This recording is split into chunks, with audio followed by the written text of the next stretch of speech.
Alright, what's up? So it's my ever so lucky day. I wanted to talk about Doom Patrol, and I was writing a video so I could talk about it. And I was gonna record the video today, like I'm doing, and I get up and I get on YouTube, and I see this, the teaser trailer for season 3. I was so excited. So honestly, this video is just a kind of a what the fuck is Doom Patrol. You know, Cliff tends to say it best in the show. But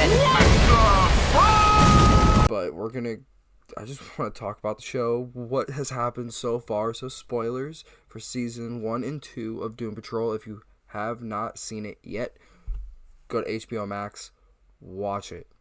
Please, you will do yourself a favor by watching this super crazy superhero show.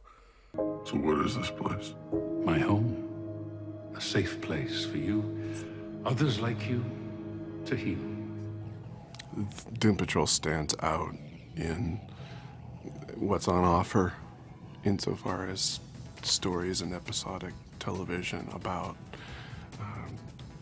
based on comic book characters. They're unique in that they don't typify a hero template. They're anti-hero in so many ways. They are complex, complicated characters with deep psychological issues and histories that they have to learn to reckon with before they can even consider banding together as a team to try and better a world that has largely shunned them. So let's get into it. So it started when I watched Titans. I saw the season 3 trailer for Titans. I was like, okay, I've heard a lot about the show. I really need to get into it. And I watched the first 2 seasons, and we meet Gar, who is, you know, living with the Doom Patrol at the time. And he goes through. We have our episode where we get to meet the characters, and it set me off. That's what I knew I was going to, as soon as I finished Titans, I was going to have to start watching Doom Patrol. And it's just been so good, and I just wanted to talk about it. The show's insane, incredibly insane, and I'll let Cliff, Robot Man Steel, once again sum it up in 3 simple words. What the fuck? What the fuck? What the fuck? So like I said, we get a small taste of Doom Patrol in the Titans episode where we learn that Beast Boy Gar has been saved by the same doctor that saved all these people, and we meet a few of the characters around the house. Now obviously they haven't cast everyone, and they might not have even known they were doing the spinoff yet. I haven't really looked too much into that, but they hadn't cast Niles Calder yet.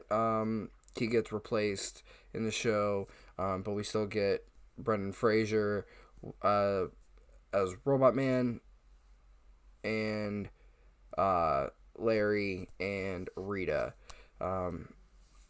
We get the first season of this is a bit longer, and it's much needed because there's a lot of character building and expanding on this universe. We get the origin stories of a lot of these characters through flashbacks, and some in pieces, and we don't quite understand what's going on, especially when it comes to characters like Cliff. And then we eventually learn what happened or what caused their accidents. Later on in season 1, we get one of my favorite parts in the whole entire show, which I was just completely unprepared for this to happen. It just shows how ridiculous this show is.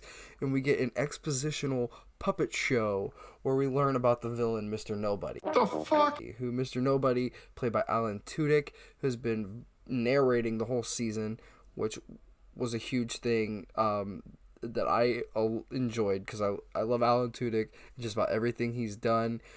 We'll be following him shortly in my Barely Relevant series. He's one of the actors coming up in a couple of weeks. But I was worried that season 2 might not be as good because he's not the villain and he's not doing any narrating in that. But the show, the characters are amazing. They carry the show themselves. It's not something we have to worry about. He drives a lot of meta humor in season 1 because he's this all-knowing being, which is a lot of fun.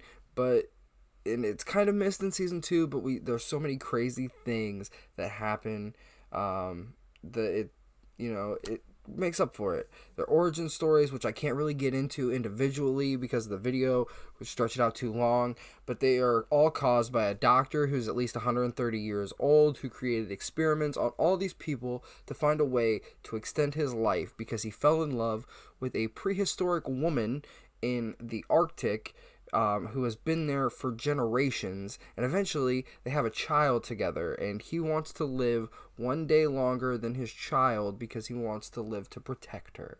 But by the end of season 2, he's worried that he might not have to protect her, but he might have to protect the world from her because she is this crazy powerful being. He is given the power to do the Immortum Initiative, or I believe that's what it's called, where he tries to find ways to extend his life.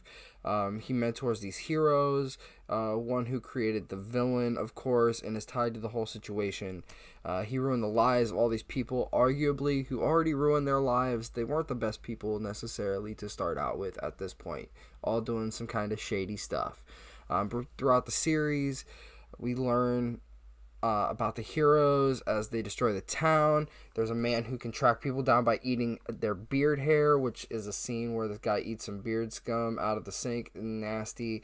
There's a man who can do different things by flexing different muscles in his body, including making a whole street of people orgasm at the same time, including the street, because the street, who's named Danny, is a sentient being that is non-binary and uses they, them pronouns.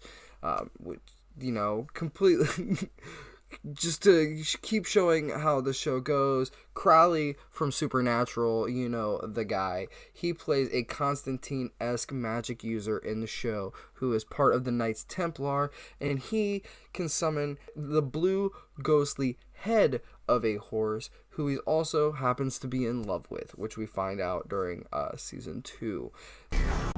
The fuck? That is all just barely grazing the top of this insane roller coaster of a show.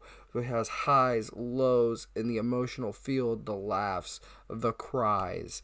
I am completely excited for season 3 because season 2 left off with a major cliffhanger, and the teaser trailer teases that a little bit. We get a release date of September 23rd. Of course, we got the official trailer, so we know that is coming out. I can't believe this is happening, guys. We get Titans season 3 coming out this week, coming up, and soon as that is over, essentially, or while that is wrapping up, we will be getting this show. We will be seeing our favorite underdogs back on the screen, dealing with all kinds of messed up shit, and we'll hear Cliff say it again. The fuck? The fuck? What the fuck? What the fuck? The fuck?